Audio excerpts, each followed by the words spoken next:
जय हिंद दोस्तों। जैसा कि हम सभी को पता है कि कल्याण सिंह अब नहीं रहे, लेकिन उनके साथ जुड़ी तमाम कहानियां लंबे समय तक उत्तर प्रदेश की जनता और भाजपा कार्यकर्ताओं की स्मृतियों में बनी रहेंगी। आज हम इस वीडियो में कल्याण सिंह के राजनीतिक सफ़र और राजनीति के दौरान उन्हें जिन चुनौतियों का सामना करना पड़ा उन पर चर्चा करेंगे, तो बने रहिए हमारे साथ अंत तक। इनमें सबसे दिलचस्प कहानी है कल्याण सिंह के मुख्यमंत्री बनने की। बहुत कम लोगों को पता होगा कि अटल बिहारी वाजपेयी जो पूर्व प्रधानमंत्री रह चुके थे और मुरली मनोहर जोशी जो कि तत्कालीन भाजपा के राष्ट्रीय अध्यक्ष थे, इन दोनों के इनकार के बाद ही कल्याण सिंह का नाम मुख्यमंत्री के लिए आगे किया गया था। वरना भाजपा के नेतृत्व वाले देश के सबसे बड़े प्रदेश उत्तर प्रदेश में अपने पहले मुख्यमंत्री के रूप में पार्टी की पहली पसंद अटल बिहारी वाजपेयी को ही माना गया था। आपकी जानकारी के लिए बता दें कि इससे पहले भाजपा उत्तर प्रदेश में कभी भी पूर्ण बहुमत से नहीं आई थी। उस बार भाजपा को पूर्ण मत मिलने का प्रमुख कारण तत्कालीन मुख्यमंत्री मुलायम सिंह यादव द्वारा कार सेवकों जो कि अयोध्या में राम मंदिर की मांग कर रहे थे पर गोलियां चलाने का आदेश देना था। अब यह वह समय था जब सभी हिंदू एकजुट होकर राम मंदिर के निर्माण की मांग कर रहे थे, जिसके फलस्वरूप उत्तर प्रदेश की जनता ने भाजपा को सरकार में लाना उचित माना और जिसके फलस्वरूप भाजपा उत्तर प्रदेश में पूर्ण बहुमत से आई।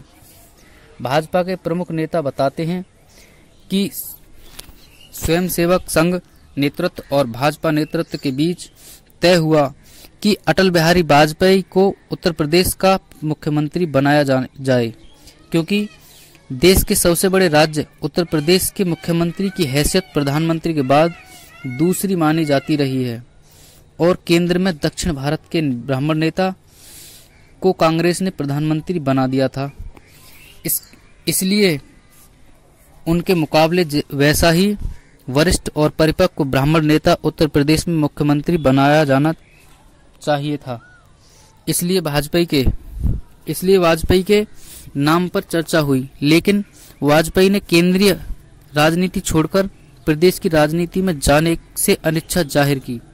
सूत्रों की माने तो अटल बिहारी वाजपेयी ने सीधे तौर पर मना करने की बजाय शर्त रखी कि वह तभी जिम्मेदारी संभालेंगे यदि संघ नेतृत्व वचन दे कि अगले 4 साल तक मंदिर का मुद्दा नहीं उठाया जाए।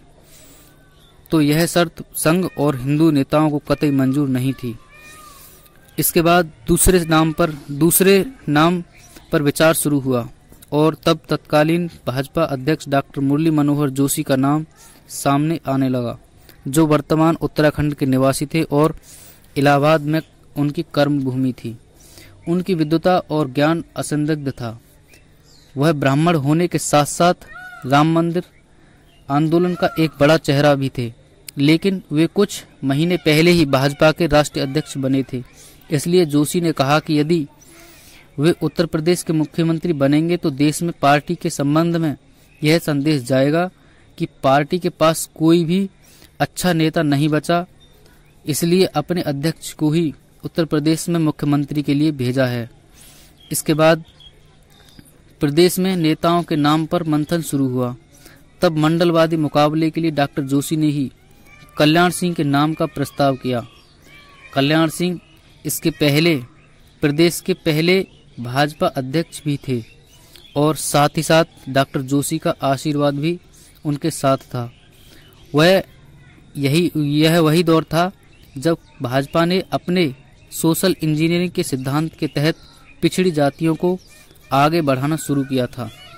इसके देखते हुए डॉक्टर जोशी की सलाह को अटल बिहारी वाजपेयी और लाल कृष्ण आडवाणी ने भी मंजूर किया और संघ नेतृत्व भी राजी हो गया। इसके बाद कल्याण सिंह उत्तर प्रदेश के भाजपा की पहली सरकार के मुख्यमंत्री बने। अयोध्या में बाबरी मस्जिद टूटने के वक्त कल्याण सिंह ही मुख्यमंत्री थे। अपनी सरकार गिरने के बाद उन्होंने इसकी जिम्मेदारी लेते हुए सुप्रीम कोर्ट तक में यही कहा कि इस घटना के लिए वह अकेले जिम्मेदार हैं, लेकिन उनके करीबी रहे कुछ अधिकारियों की माने तो वह खुद नहीं चाहते थे कि बाबरी मस्जिद को कोई नुकसान हो। इस वाक़ये का विश्लेषण हम आगे बताएंगे। एक भाजपा कार्यकर्ता के बयान के अनुसार कल्याण सिंह को आशंका थी कि राम मंदिर के साथ साथ उनकी सरकार गिरवाने का षड्यंत्र चल रहा है, क्योंकि सवर्ण राजनेता जो भी उस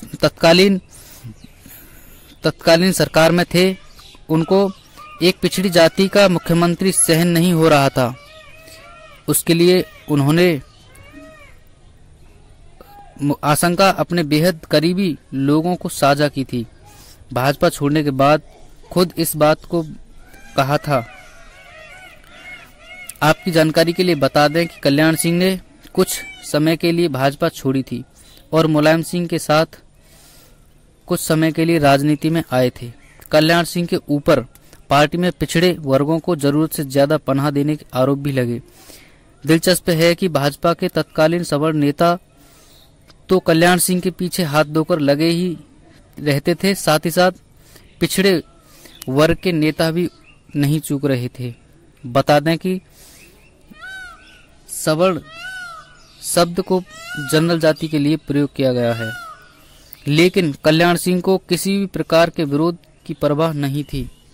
आपको बता दें कि मुलायम सिंह यादव के साथ कल्याण सिंह की राजनीति प्रतिद्वंद्विता के साथ गहरी मित्रता भी थी।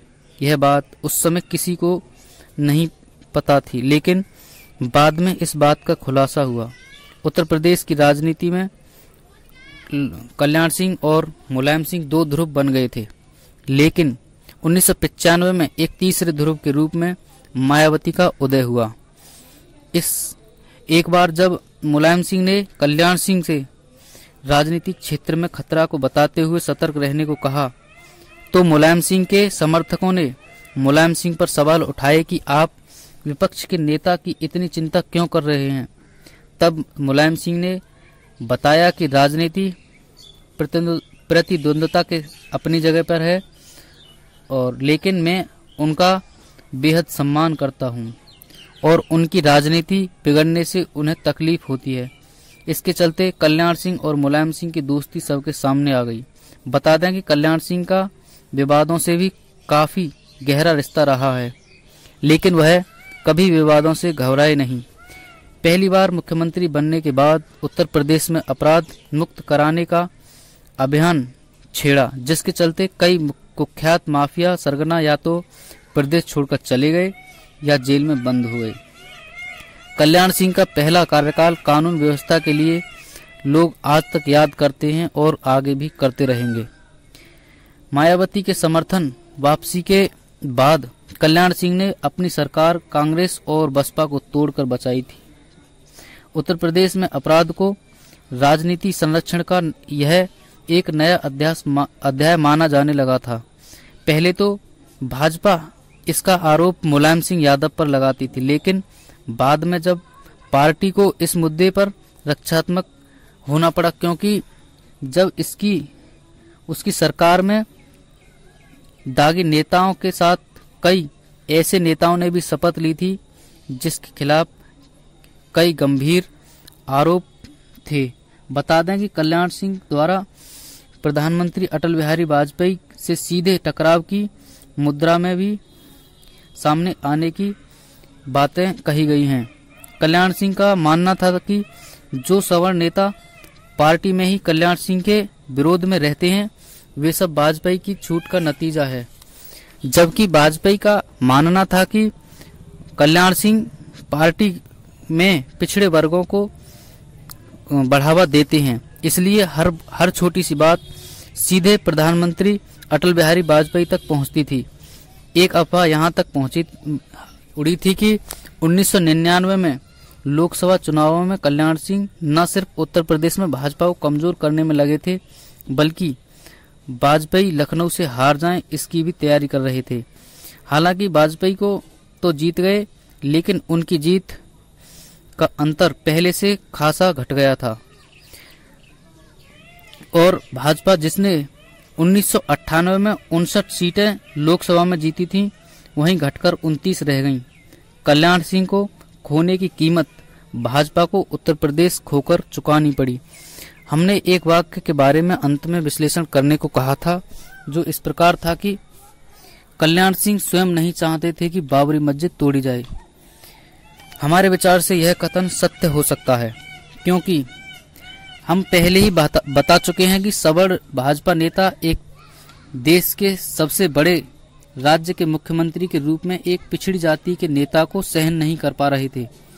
हो सकता है वही सवर्ण नेता अयोध्या में कार सेवकों को भड़काते हों और जिसके चलते कार सेवकों ने बाबरी मस्जिद को तोड़ा और सारा आरोप कल्याण सिंह पर थोपकर उन्हें मुख्यमंत्री पद से हटाया गया और बाद में भाजपा और कल्याण सिंह के बीच में मतभेद पैदा करवाकर उन्हें पार्टी से निकलवा दिया, जिससे सवर्ण नेता पुनः राजनीति में वो अपना वर्चस्व बना सके। हमारे विचार से कल्याण सिंह का यह कथन ठीक ही था कि बाबरी मस्जिद को नहीं तोड़ा जाए, क्योंकि यदि ऐसा नहीं होता तो कल्याण सिंह, जो कि पिछड़ी जाति के को आगे ले जाने वाला बड़ा चेहरा बन गए थे और पिछड़ी जाति का मसीहा थे, वे इतनी जल्दी मुख्यमंत्री पद से नहीं हटाए जाते और आगे भी मुख्यमंत्री बनते रहते। हमारे विचार से बाद में भाजपा ने कल्याण सिंह की ताकत को उत्तर प्रदेश में आंका और समझा कि उत्तर प्रदेश में कल्याण सिंह ही सरकार बनाने में सहयोग कर सकती हैं और बाद में उन्हें पुनः उत्तर प्रदेश में पार्टी में ले लिया और जिसके फलस्वरूप भाजपा विपक्ष नेताओं को टक्कर देती रही और अब तक देती रही है। हमारे विचार से कल्याण सिंह का विचार ठीक ही था। आज के लिए बस इतना ही और मिलते हैं नेक्स्ट वीडियो में। तब तक के लिए जय हिंद।